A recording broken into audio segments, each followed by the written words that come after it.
إن الحمد لله نحمده ونستعينه ونستغفره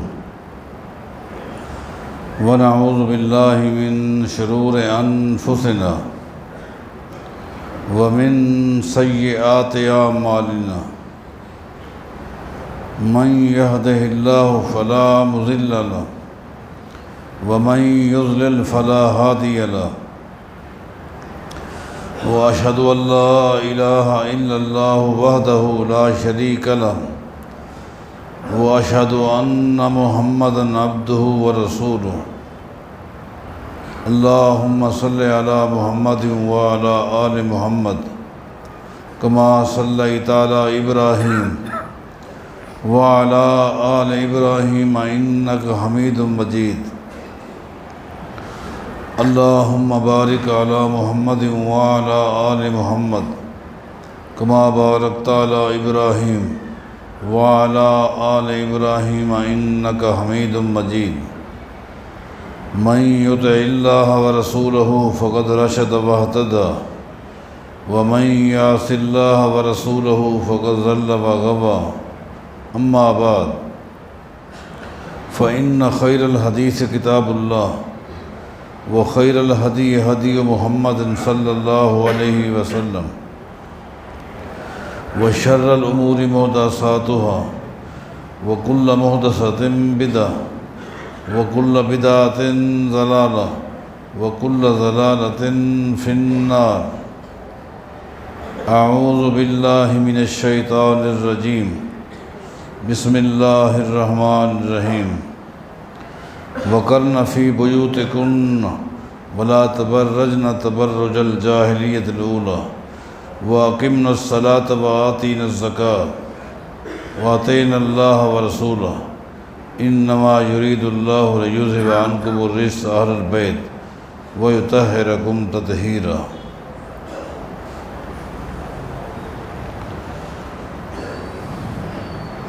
اہل بیت کی عظمت، اہل بیت کی شان، ان کا مقام، ان کی خدمات، دین اسلام میں ان کی حیثیت، ان باتوں پر دلائل کے ساتھ گفتگو ہو رہی ہے اور بہت ساری غلط فہمیاں بھی دور ہو رہی ہیں، اور اہل حدیث کا ایک منفرد مقام ہے کہ وہ قرآن و حدیث کے مطابق ہر ایک کو اس کا مقام دیتے ہیں۔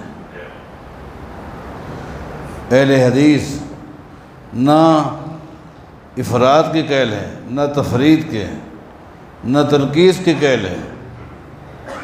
اس لیے آپ دیکھ رہے ہیں قرآن و حدیث کے دلائل کے ساتھ اہل بیت کے مقام کو آپ کے سامنے پیش کیا جا رہا ہے۔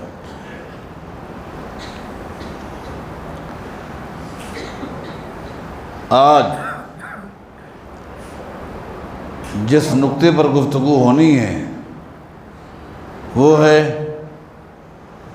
خلافت علی منہاج النبوہ اور مطلقاً خلافت۔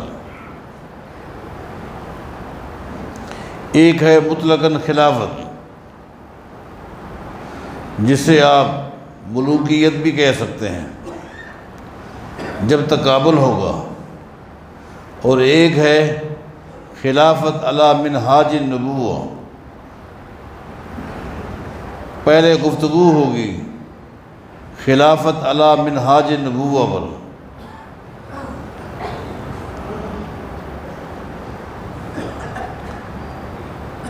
نبی کریم صلی اللہ علیہ وسلم کا فرمان ہے الخلافۃ فی امتی 30 سنہ۔ لوگو، میری امت میں 30 سال خلافت رہے گی۔ اور ایک حدیث میں آتا ہے کہ آپ نے فرمایا خلافت النبوت بعدی 30 سنہ۔ لوگو، میرے بعد میری امت میں خلافت علی منہاج النبوہ 30 سال رہے گی۔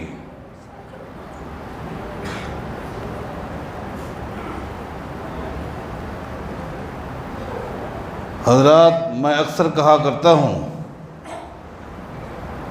کہ نبی علیہ الصلوۃ والسلام کے فرامین جو ہیں وہ اللہ تعالیٰ کی وحی سے ہیں۔ آپ نے جو یہ بات کہی ہے، یہ بات بھی اس بات کی دلیل ہے کہ نبی علیہ الصلوۃ والسلام کے فرامین جو ہیں وہ آپ کی ذاتی رائے اور ذاتی سوچ سے نہیں ہیں بلکہ اللہ کی وحی سے ہیں۔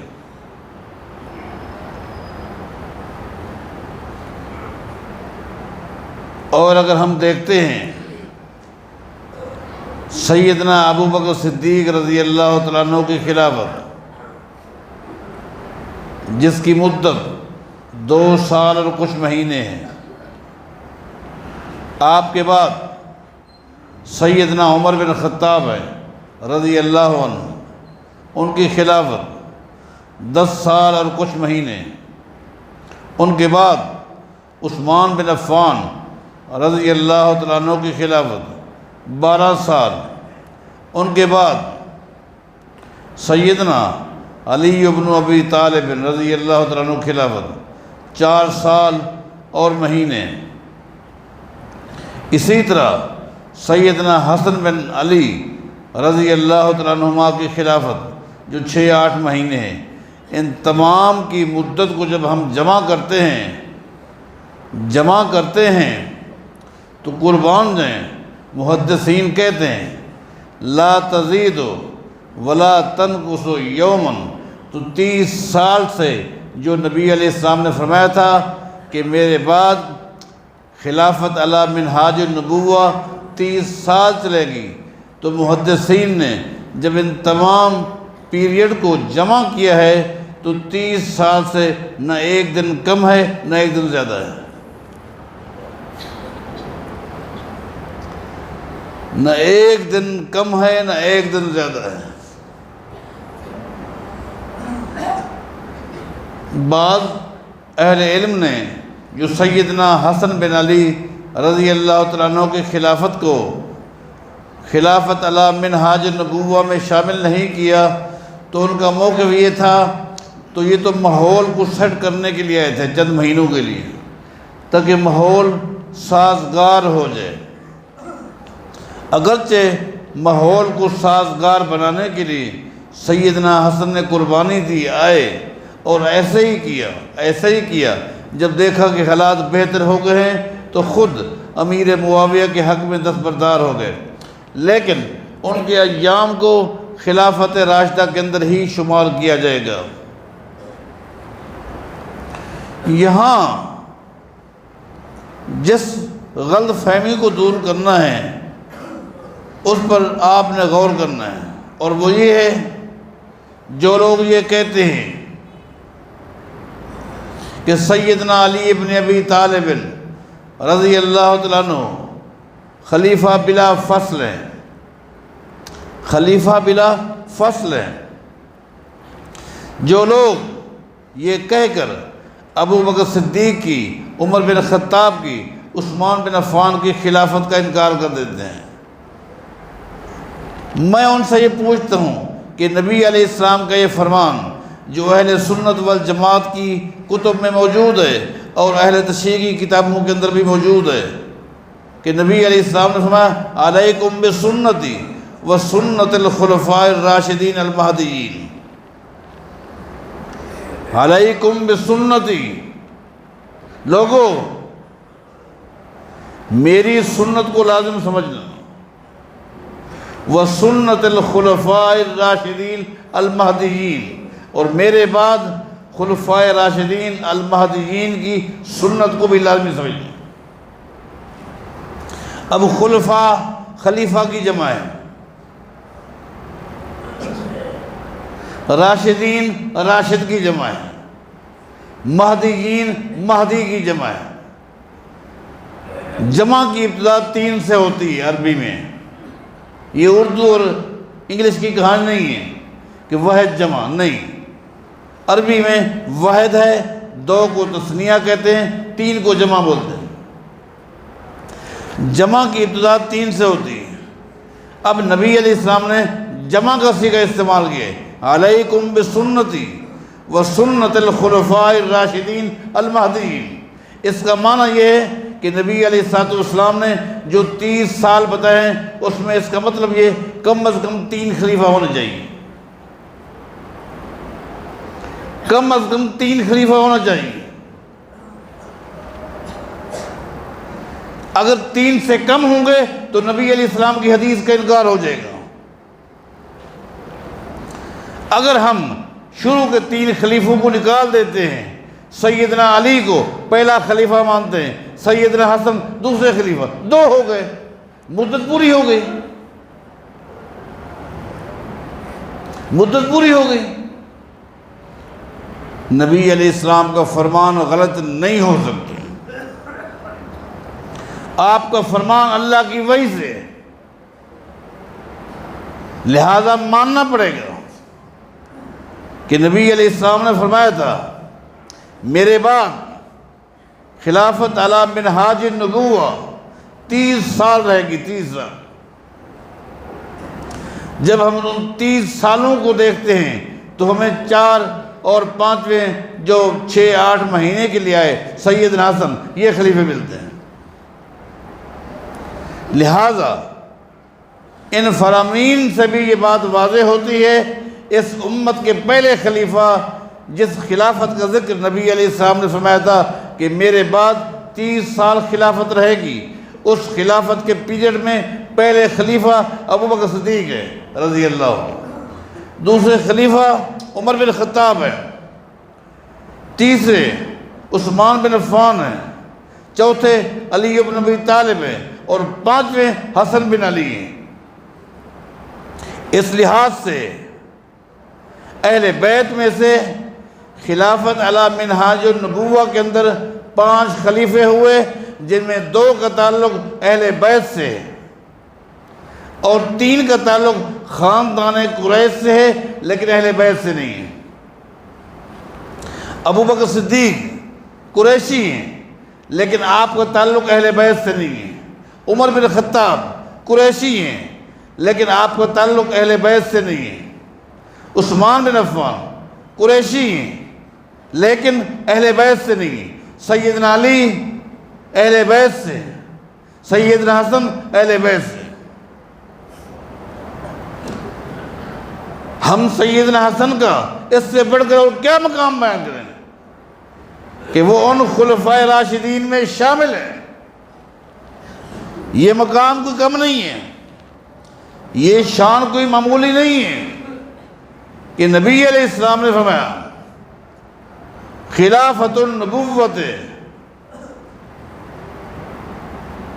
30 سنہ، لوگو میرے بعد خلافت علی منہاج النبوہ 30 سال چلے گی، 30 سال چلے گی۔ اس 30 سال کے پیریڈ کے اندر ہمیں پہلے خلیفہ کون ملتے ہیں، دوسرے کون، تیسرے کون، چوتھے، 5ویں، اگرچہ 6-8 مہینے کے لیے لیکن ان کو بھی ہم خلفائے راشدین میں سمجھتے ہیں۔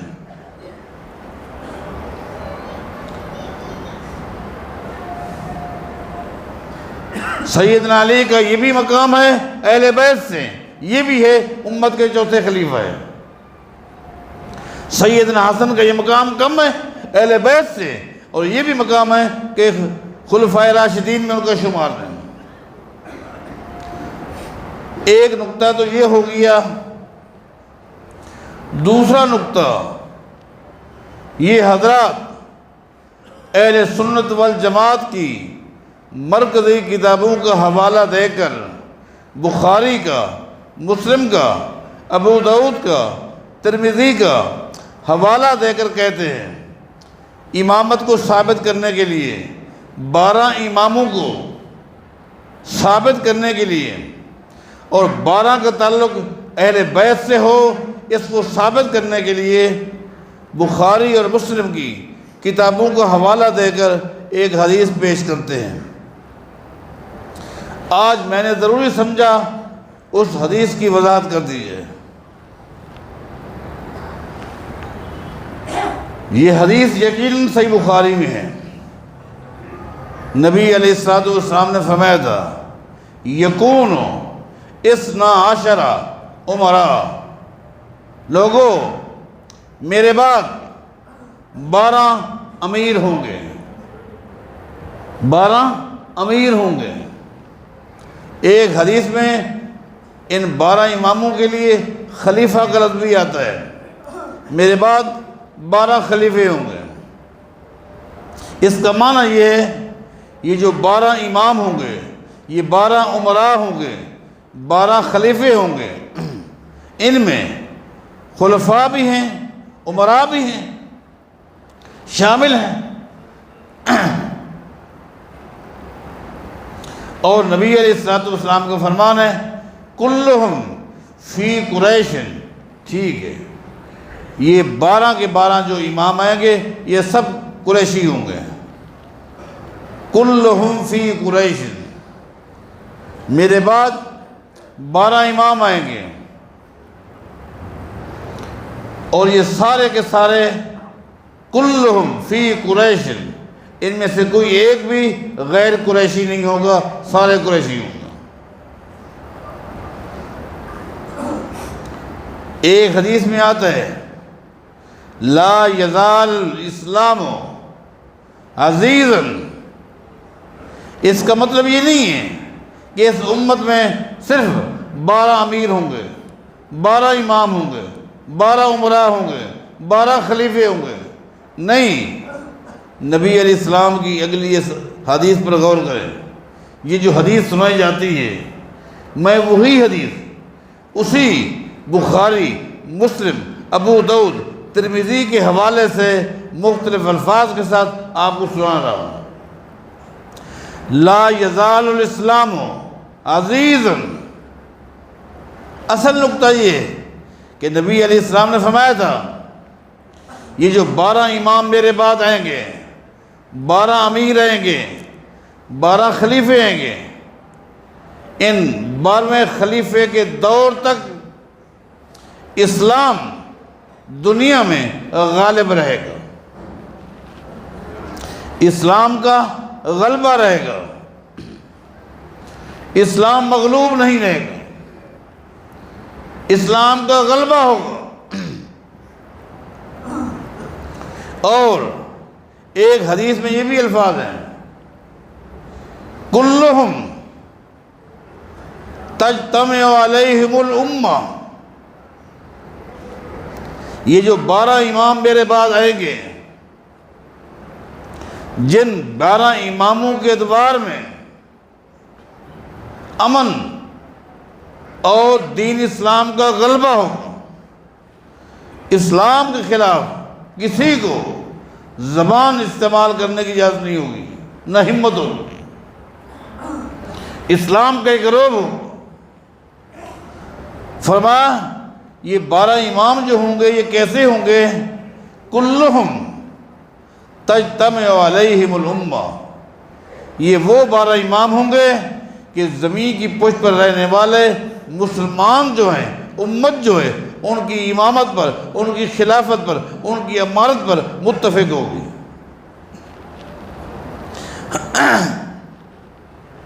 یہ الفاظ کہاں جائیں گے؟ یہ 12 امام ہوں گے، ان کی امامت پر امت کا اتفاق ہوگا۔ وہ خالی نام کے امام نہیں ہوں گے، خالی نام کے امام نہیں ہوں گے، محض مسجدوں کے امام نہیں ہوں گے، کسی محلے کے امام نہیں ہوں گے، امت مسلمہ کے امام ہوں گے، حکمران ہوں گے، امراء ہوں گے۔ ان کے لیے احادیث میں جو الفاظ استعمال ہوئے ہیں، خلیفہ کا لفظ آیا ہے، امام کا لفظ ہے، امیر کا لفظ ہے، اس کا مطلب یہ ہے ان کے پاس اختیارات ہوں گے، جو ایک حاکم کے پاس اختیارات ہوتے ہیں، ان کے پاس اختیارات ہوں گے اور وہ اپنے اختیارات کو استعمال کریں گے۔ نامعلوم آج کا میرا خطبہ سمجھ آ رہا ہے یا نہیں، غور کریں آپ۔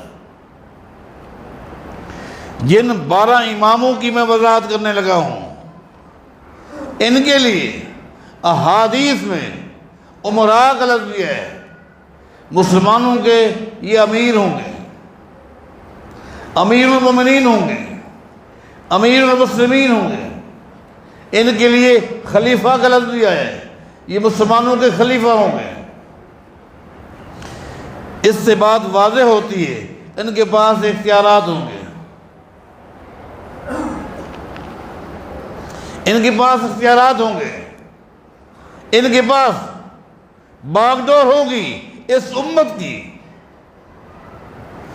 امت کے اوپر شریعت کو نافذ کرنے کا ان کو حق ہوگا۔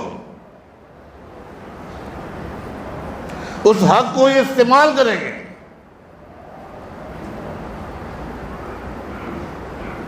ان کے ادوار میں جب زانی زنا کرے گا کوڑے ماریں گے، شادی شدہ کو سنسار کریں گے۔ ان کے ادوار میں، ان اماموں کے ادوار میں، ان امراء کے ادوار میں چور چوری کرے گا، یہ ہاتھ کاٹنے کا اختیار رکھتے ہوں گے، قاتل کو قتل کرنے کا یہ حق رکھتے ہوں گے، شرابی شراب پیے گا یہ کوڑے مارے گے۔ اس نقطے پر زور دے کر کیا کہہ رہا ہوں، جن کو یہ 12 امام مانتے ہیں ان میں سے کس کا اختیار تھا؟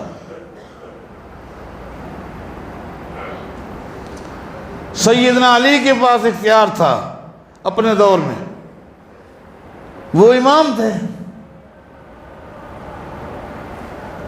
وہ امام تھے، خلیفہ تھے، مسلمانوں کے امیر تھے۔ ہم ان کی امامت کو مانتے ہیں، ان کی خلافت کو مانتے ہیں، ان کی امارت کو مانتے ہیں، اور انہوں نے اپنے دور خلافت میں قرآن و حدیث کو نافذ کیا۔ ان کے بعد سیدنا حسن رضی اللہ عنہ، ان کے پاس اختیارات تھے، اختیارات تھے، اختیارات کا استعمال تھا۔ ان دو کے علاوہ جن کو امام مانا جاتا ہے ان کے اختیارات بتائیں۔ امت نے ان کو کیا مانا؟ انہوں نے حکومت کی، وہ امیر تھے، انہوں نے یہ قانون نافذ کیے۔ کہیں نہیں ملتا، کہیں بھی نہیں رہا مسئلہ یہ کہنے کا کہ چونکہ امام وہ ہوں گے جو اہل بیت سے ہوں گے، ابو بکر تو اہل بیت سے نہیں ہیں، عمر تو اہل بیت سے نہیں ہیں، عثمان تو اہل بیت سے نہیں ہیں۔ آگے چل کر بھی 12 امام بنو امیہ کے دور تک، بنو امیہ کے دور تک اسی طرح عمر بن عبدالعزیز اس کے ساتھ ہے، تو 12 امام بنتے ہیں، ابو بکر صدیق سے لے کر، ابو بکر صدیق سے لے کر بنو امیہ کو شامل کیجئے، عمر بن عبدالعزیز کو شامل کیجئے۔ کیسے ادوار ہیں؟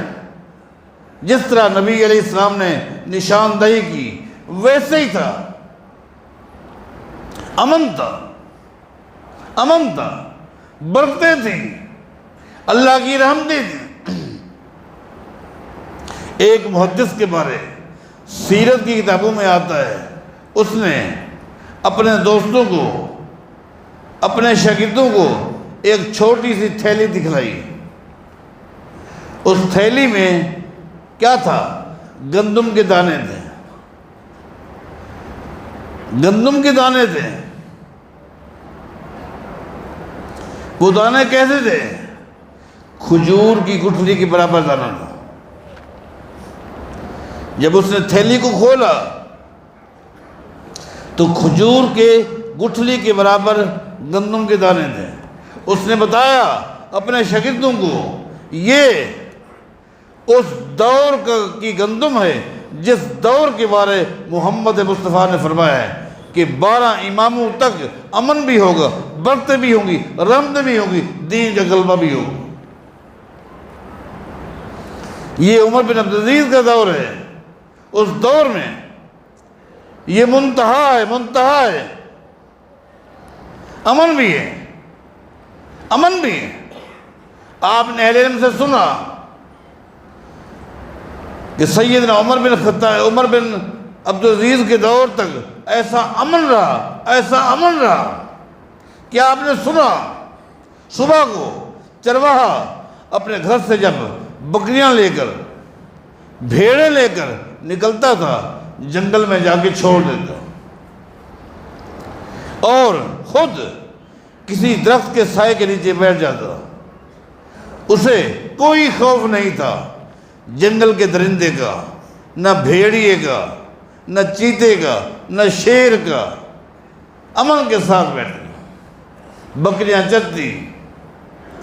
جب اس کے واپس جانے کا ٹائم ہوتا، بکریوں کو، بھیڑوں کو جمع کرتا اور گھر چلا جاتا۔ نہ خود اسے خوف تھا اللہ کے علاوہ، نہ بکریوں کا خوف تھا۔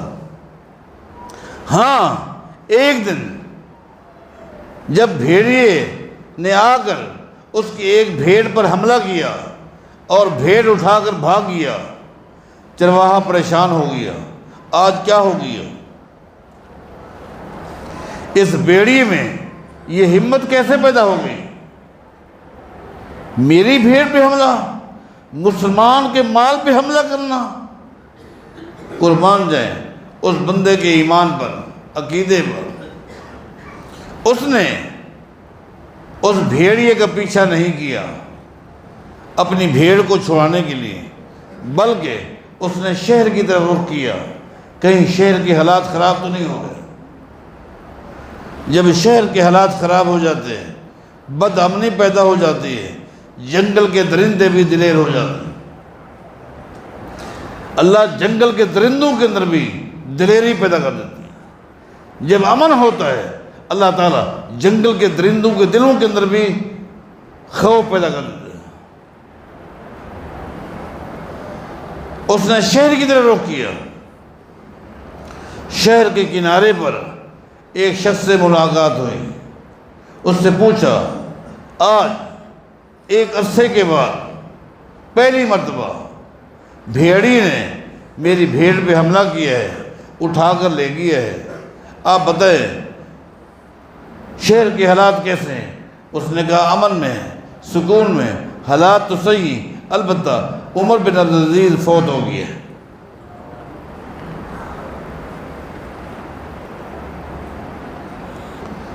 آپ دیکھیں، غور کریں، امن کا دور تھا، امن کا۔ اور لا یزال الاسلام عزیزا، نبی علیہ السلام نے فرمایا جب تک 12 خلیفے، 12 امیر، 12 امام کا دور رہے گا، اسلام کا غلبہ رہے گا، اسلام کا غلبہ رہے گا۔ غلبہ رہا یہ مسئلہ جو کہا جاتا ہے نہیں یہ تو اہل بیت میں سے نہیں ہے، ابو بکر صدیق اہل بیت میں سے، جی ہاں نہیں، مجھے کوئی ایک حدیث بھی ایسی نہیں ملی، نہ بخاری میں، نہ مسلم میں،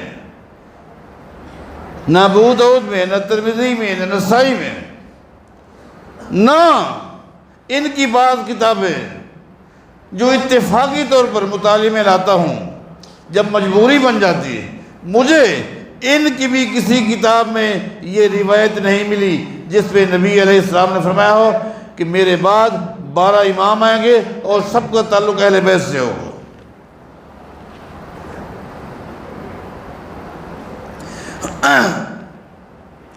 کوئی ایک حدیث بھی نہیں ملی۔ میں نے جتنی بھی حدیثیں پڑھی ہیں ان سب میں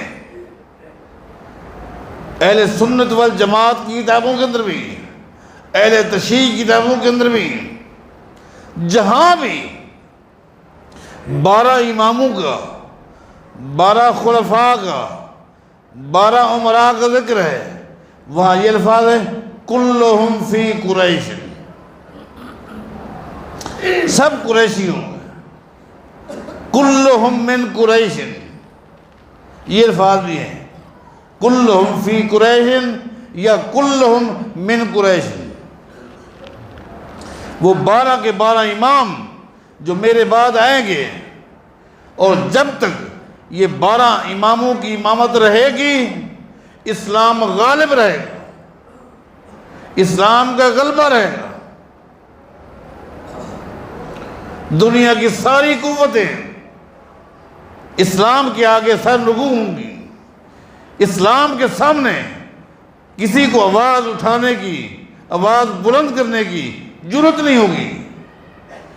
یہ سارے کے سارے امام کلہم من قریش، قریش سے ہوں گے،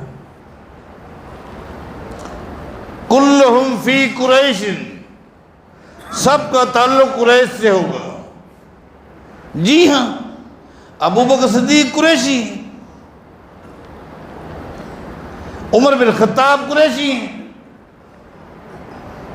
عثمان بن عفان قریشی، کلہم من قریش۔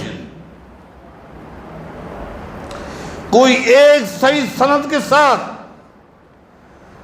ہمیں حدیث دکھلائی جائے جس میں نبی علیہ السلام نے فرمایا ہو کہ میرے بعد 12 امام جو آئیں گے وہ سارے کے سارے اہل بیت سے ہوں گے، یا یہ حدیث دکھلائیں سب کے سب سیدنا علی کی اولاد میں سے ہوں گے، یہ دکھلا دیں۔ سب کا تعلق آل علی سے ہوگا، آل جعفر سے ہوگا، آل عقیل سے ہوگا، آل عباس سے ہوگا۔ کوئی ایک حدیث تو دکھلاؤ، جبکہ میں نے انہی کتابوں کا حوالہ دیا ہے جو آپ نے حدیثیں پیش کی ہیں کہ ان کو چاہیے بخاری دیکھے، مسلم دیکھے، ابو داؤد دیکھے، ترمذی دیکھے۔